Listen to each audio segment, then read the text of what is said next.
This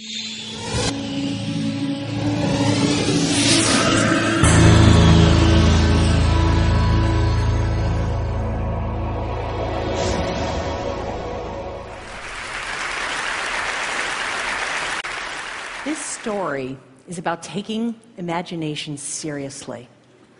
14 years ago, I first encountered this ordinary material, fishnet, used the same way for centuries. Today, I'm using it to create permanent, billowing, voluptuous forms, the scale of hard-edged buildings in cities around the world. I was an unlikely person to be doing this. I never studied sculpture, engineering, or architecture. In fact, after college, I applied to 7 art schools and was rejected by all 7. I went off on my own to become an artist, and I painted for 10 years when I was offered a Fulbright to India. Promising to give exhibitions of paintings, I shipped my paints and arrived in Mahabalipuram. The deadline for the show arrived. My paints didn't. I had to do something. This fishing village was famous for sculpture, so I tried bronze casting. But to make large forms was too heavy and expensive. I went for a walk on the beach, watching the fishermen bundle their nets into mounds on the sand. I'd seen it every day, but this time I saw it differently. A new approach to sculpture, a way to make volumetric form without heavy, solid materials. My first satisfying sculpture was made in collaboration with these fishermen. It's a self-portrait titled Wide Hips. We hoisted them on poles to photograph. I discovered their soft surfaces revealed every ripple of wind in constantly changing patterns. I was mesmerized. I continued studying craft traditions and collaborating with artisans, next in Lithuania with lace makers. I liked the fine detail it gave my work, but I wanted to make them larger, to shift from being an object you look at to something you could get lost in.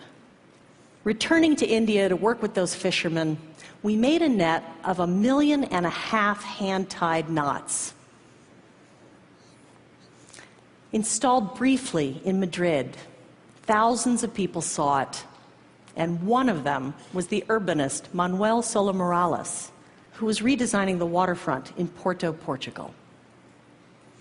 He asked if I could build this as a permanent piece for the city. I didn't know if I could do that and preserve my art.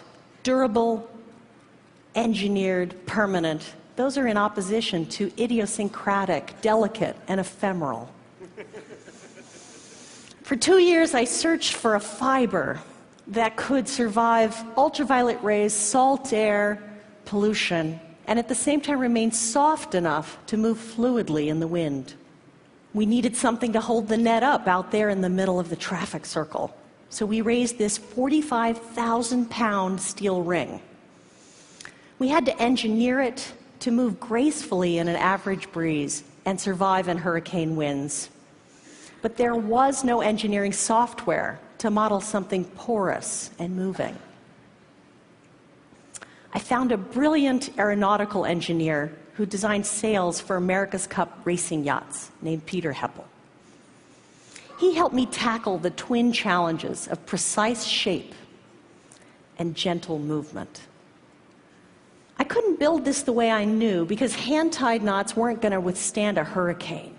So I developed a relationship with an industrial fishnet factory, learned the variables of their machines, and figured out a way to make lace with them.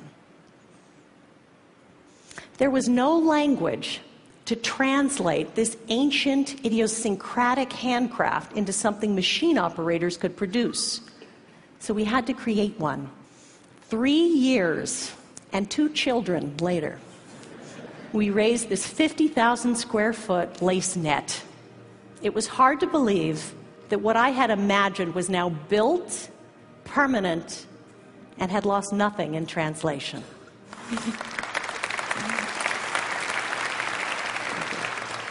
This intersection had been bland and anonymous. Now it had a sense of place.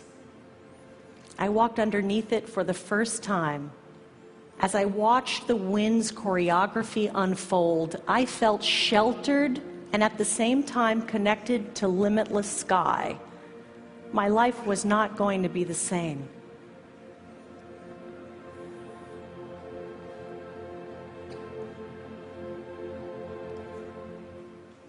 I want to create these oases of sculpture in spaces of cities around the world. I'm going to share 2 directions that are new in my work. Historic Philadelphia City Hall. Its plaza, I felt, needed a material for sculpture that was lighter than netting. So we experimented with tiny atomized water particles to create a dry mist that is shaped by the wind. And in testing, discovered it can be shaped by people who can interact and move through it without getting wet. I'm using this sculpture material to trace the paths of subway trains above ground in real time, like an X-ray of the city's circulatory system unfolding.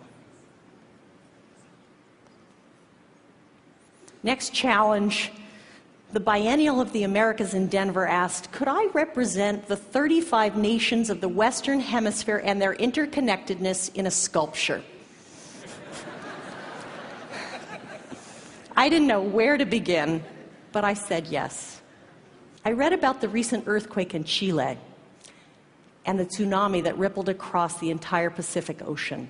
It shifted the Earth's tectonic plates, sped up the planet's rotation, and literally shortened the length of the day. So I contacted NOAA, and I asked if they'd share their data on the tsunami, and translated it into this. Its title, 1.26, refers to the number of microseconds that the Earth's day was shortened. I couldn't build this with a steel ring the way I knew. Its shape was too complex now. So I replaced the metal armature with a soft, fine mesh of a fiber 15 times stronger than steel. The sculpture could now be entirely soft, which made it so light it could tie into existing buildings, literally becoming part of the fabric of the city. There was no software that could extrude these complex net forms and model them with gravity, so we had to create it. Then I got a call from New York City, asking if I could adapt these concepts to Times Square or the High Line. This new soft structural method enables me to model these and build these sculptures at the scale of skyscrapers. They don't have funding yet, but I dream now of bringing these to cities around the world where they're most needed. 14 years ago, I searched for beauty in the traditional things, in craft forms. Now I combine them with high-tech materials and engineering to create voluptuous billowing forms, the scale of buildings. My artistic horizons continue to grow. I'll leave you with this story. I got a call from a friend in Phoenix, an attorney in the office who'd never been interested in art, never visited the local art museum, dragged everyone she could from the building and got them outside to lie down underneath the sculpture. There they were in their business suits, lying in the grass, noticing the changing patterns of wind beside people they didn't know, sharing the rediscovery of wonder. Thank you. Thank you. Thank you. Thank you. Thank you. Thank you.